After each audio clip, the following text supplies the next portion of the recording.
Vi voglio far vedere un documento che è molto interessante secondo me, però prima di farvi vedere la criticità dell'alveo del Monticano voglio farvi vedere la piscina di noi ragazzi, noi qui di Campolongo. Questo è il ponte, siamo sul ponte di Campolongo e vi voglio far vedere la nostra piscina. Quando eravamo piccoli naturalmente era più pulito e questa era la cascata e la nostra piscina.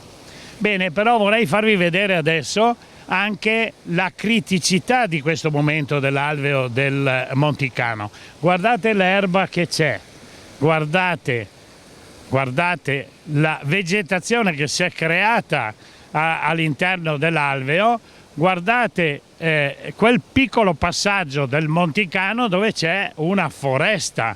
Se viene giù qualche albero, una piena del Monticano, io penso che vada fuori da più di una parte.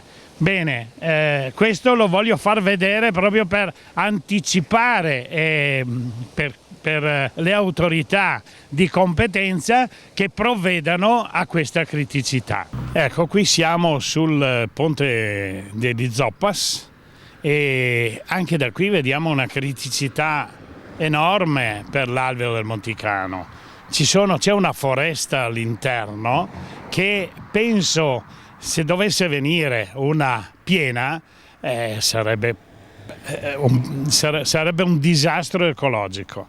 Io questo lo dico perché vorrei che si prendessero dei provvedimenti prima che questo succeda. Ecco, questa è la parte che va verso il centro di Conegliano, quello che avete visto adesso. Vorrei ripetere quello che ho detto prima, vorrei che le autorità competenti prendessero provvedimenti prima che qui succeda qualcosa di grave.